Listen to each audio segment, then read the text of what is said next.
It's time to travel and explore new lands and new games as we check out these new Kickstarter Pickstarters for the week of November 4th, 2019. Titan is the new one from Holy Grail Games, not to be confused with Titans, plural, which is also on Kickstarter right now. This one is a sci-fi game. Players are mining Titan, the moon of Saturn, and trying to get as many resources as you can to get more points than everyone else. The first very noticeable big cool thing about this game is the board, which is a 3D board. It has multiple levels. It descends as you go towards the center. It almost looks like a coliseum or stadium type of setup. And players will have a starting base, and as you go, you are putting out new pipelines to connect and expand your network to be able to mine more resources, and putting those pipes out there will give you also more space on your own personal boards to store resources. So you're trying to gain ground that way. You're also, worrying about other players, where they're reaching out to. Sometimes you can share in some of the same things that they build, but you can also sort of personalize those and conquer them to be more beneficial to yourself than to others.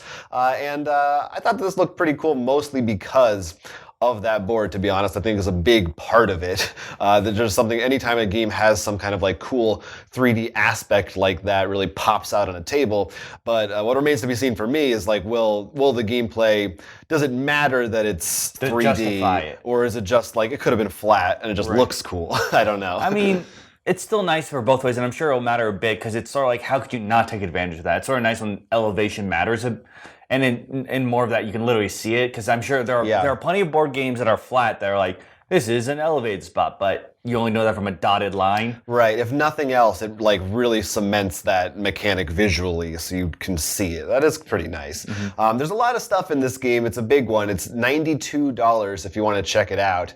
But if you're into a really big Euro game and you think you like the idea of this cool board, take a look at Titan. Arkeis is a campaign story game where you're all archaeologists and you are going into Egypt and you discover an unknown lost history. This is sort of the ancient Egypt, but it has a steampunk flair. If you look through the minis and art, you can see there's a bit more piping and maybe there's a bit more hidden under the pyramids than we know. This is a game where you'll actually set up little 3D dioramas of rooms as well as place down flat boards. You will explore by opening doors, searching for different tokens, and adding upgrades to your characters. You actually match different color slots for the actions that they will affect, which is sort of really nice to see. You will also gain injuries and wounds that will be permanent throughout the campaign, and you actually save them in these little backpacks. The other cool thing is, between these scenarios and stories, you actually go back to a base camp. And this base camp, you'll earn money throughout the game, and you can actually buy components, and these stickers you stick onto your base camp to get permanent upgrades, such as like a med camp, so you can heal up more there, or maybe something that helps with studying, and all these kinds of cool upgrades. So you want to actually build up your sort of midday camp to actually get stronger upgrades as the scenario progresses. It's another heavy mini game with a big story. I thought it looked really cool. I mean, ancient Egyptian tends to attract my attention as well, but with the steampunk, but it's not over the top steampunk. Like, I didn't even notice until they called it robot mummies and stuff. And that cool. Camp thing, though, I think is really cool because I do like it. And I brought this also with, like, when playing D&D, when you first start even just writing your campaign. I like the idea of, like, having a base camp or hometown that you slowly upgrade, because it feels like you have something outside of the big objective, like, if we can get this, we can now get this thing, and that'll help next time we go back or something. It's a satisfying side quest. Gives you something to hold on to and see the progression of besides your character. Exactly. I saw this one too. I thought it looked really cool. And it's got a great team behind it. The designers have done some incredible games before this. I don't know if you saw it. They actually were at Gen Con. I remember seeing they had a little small booth with a little setup with some of their minis in the 3D rooms. Once again, another 3D thing. This time it's another nice thing in this case about those 3D rooms. It helps us know line of sight, like, there's a wall there. Yeah, it's nice to have an actual wall. This is a heavy game. Lots of great minis if you're into that. $101, but with the cool story, I think the clever sort of checkpoint where you can level up not just your own characters, but a base camp. I think it's something that's worth taking a look at. Vaesen is a new RPG from Free League Publishing. This is from the same writer of their games such as Tales from the Loop, and has some very cool artwork, as many of their games do. It is inspired by Nordic mythology. So it takes place in Scandinavia and Europe, and the players have a special ability to be able to see creatures that have been in existence for many, many years, but there's now some conflict coming to the forefront between them and between humans. So players are going to have to venture out and find those creatures, and some of them are going to be things that you're familiar with, dragons, other kinds of traditional European mythology, but a lot of them, at least for me, are brand new, things I am not aware of from Nordic mythology that are maybe a little more obscure, maybe a little more different than what you're used to from most of these games. And that's something that we've talked about it a lot in this show. We're always interested when games do something new that isn't just the Greek mythology or Lovecraft or something, when you get to see a part of a world culture presented in a cool way like this. I mean, I'm always up for new monsters. Yeah, but yeah, something like that is definitely something that you could probably explore in this world. When you say humans in this creature classing, are these like humans like medieval time humans, or is this like modern day? I think it's in modern day, but presumably you could run the campaign. I'm sure you could do anything, but if I do like the idea of modern day, because I don't think that's explored as much. The idea of like, how would we deal now with? And sometimes, like for example, Harry Potter just tried to be like, no one uses modern day devices. We just put that in a little corner. But I think that the bleeding into each other is a bit more interesting. There's definitely some stuff you could explore there. It uses the Year Zero system as well as from some of their other RPGs. So if you've played any of them, you're familiar with them, there's a good benchmark of quality here. You can get the PDF of this one for $26, or you can get a big, nice hardcover version for $37. Darwin's Choice Before and After is the expansion to the game Darwin's Choice. If you haven't heard of the game, quick summary, it's a game that you are going to be building creatures from cards with like the head of different animals, those body and limbs, and try to see how well they adapt and survive in environments that may stay the same or maybe change into different ones. Darwin's Choice Before and After adds a bit of a twist to it. As you know, with nature, there were plenty of different environment changes and animals adopting and trying to live in their environments, but recently they've had a hurdle they haven't had before: humans. And that's what this game adds. There'll be human events which could destroy entire environments and add new human environments where you could try to have to live in them, but that giant ape dragon that you were able to survive before won't do as well in this human environment. Maybe you want those smaller creatures in order to survive, because they may have to survive off of trash. There's also going to be a Kickstarter exclusive of animal parts, such as a dragon I mentioned before, a phoenix, all these other cool mythical creatures. But the expansion itself, of course, adds other cards. It seems to be a lot more prehistoric creatures, so I'm very excited for that. And the other cool thing they have is actually a Darwin's Choice encyclopedia. This book actually shows the art from every creature, whether it's endangered or not, like different species, what it eats, where it is. It's only looking though at ones that aren't extinct yet, mostly because a lot of the extinct creatures could change. Like, I don't know if you know the Brontosaurus, which everyone said, oh, that's not a real dinosaur. Now it is. Right. So when it comes to dinosaurs, that becomes, it's a bit more of an ebb and flow there. But this game, if you don't know, we actually have a video on it. We'll put up a little thing and a link down below. We actually have 2 videos on it. That's true. Well, the preview, but we previewed it when it was on Kickstarter, and we reviewed the final copy. At this point, I assume you'll want to watch the final now.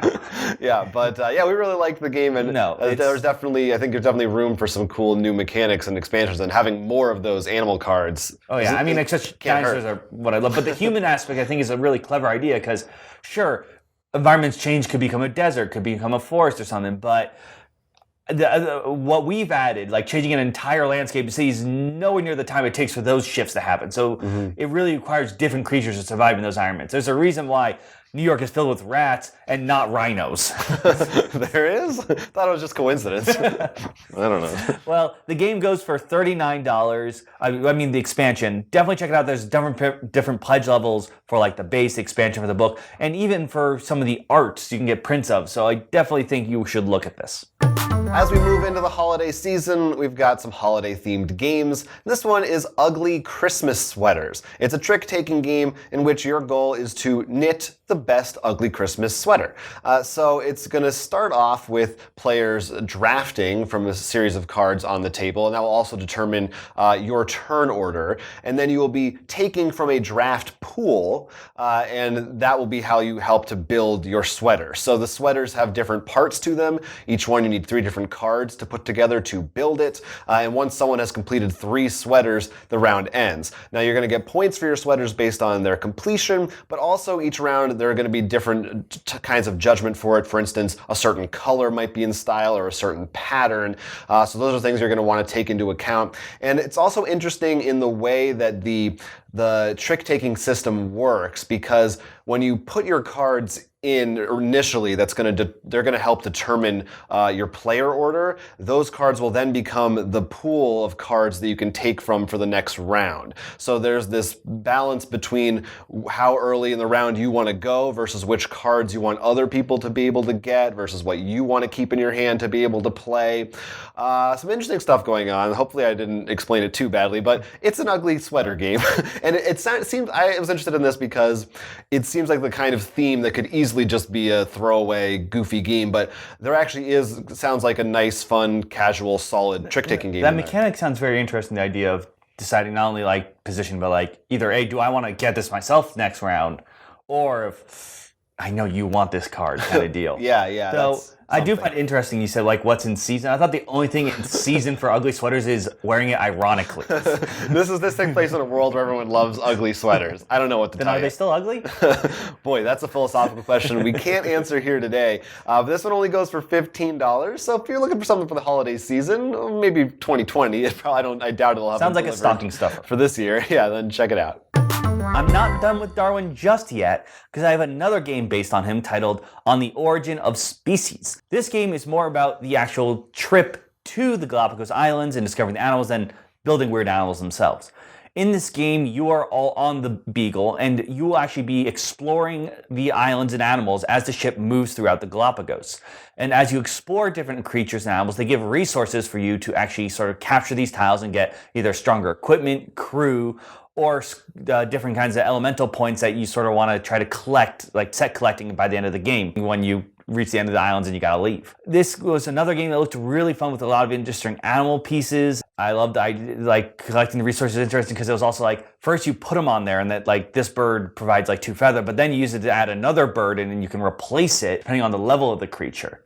So it seemed to be interesting, almost like territory control as well with the tiles of like, when you try to score this tile to try to get the resources, because other people will put their tiles on the same creature to get resources, so you could sort of take that away from them. Interesting, yeah. I know I enjoyed the theme of this in the Robinson Crusoe expansion. That's always a great theme. There is a small hiccup, I guess I should mention. In the comment section, there was talk about how one of their previous Kickstarters, one of the stretch goals wasn't delivered because it turns out they had a legal issue. It's supposed to have like celebrities on there, but they didn't actually ask for permission of people to use their likeness, so they decided not to send that out. But as far as I can tell, people still got the game. I think there's also something about selling it at Gen Con before it got to backers, but Gen Con's like a very limited time. If it was sold in regular stores, I could see that as a bigger issue. The other thing being, as far as I know, only one person was raising all this. Because I feel like usually when there's a bad sign for Kickstarters, a lot of people give their warnings there, not just one guy. So, I mean, I'm one guy too, so you should go there and see if it's bad. I think it's still a safe bet. The game still made it, as far as I know. The game still looks fun. I think this is actually, they got this game from Essen. They got the rights to make the English version, and it sold out there. So everything else just seems to be in order. But once again, like something I read in the comment section, worth checking out just to be safe. And that way you can make your own decision. This game goes for $25, so on the cheaper end compared to my first one. And once again, another great addition. I think Darwin's just going to be the next Cthulhu. He's a hit. People love him. And I wait for a Munchkin Darwin. I'm ready. Those were our Kickstarter picks for the week, but there were definitely some more out there that we didn't get a chance to talk about. And if you are one of the people who are back in one of those games, post in the comments below. We're always curious to hear about it, or if you're back in one of the ones we mentioned here. And we're also going to take this opportunity to plug our Extra Life stream. We want you to get ready for it. We'll be playing some games from Kickstarter and other places on November 16th, Saturday, starting at 10 a.m. for charity. So don't spend all your money on Kickstarter. Maybe save a little bit aside to give to the kids. Save some for the people. They need it more than the Kickstarters do, probably. Thank you so much for watching, everybody. My name is Jonathan. I'm Will. This was Roll for Crit. Here's an idea. Support our Patreon or like and subscribe to this channel for more. Fagulu Miktawa audio expansion Wakana Cthulhu awesome.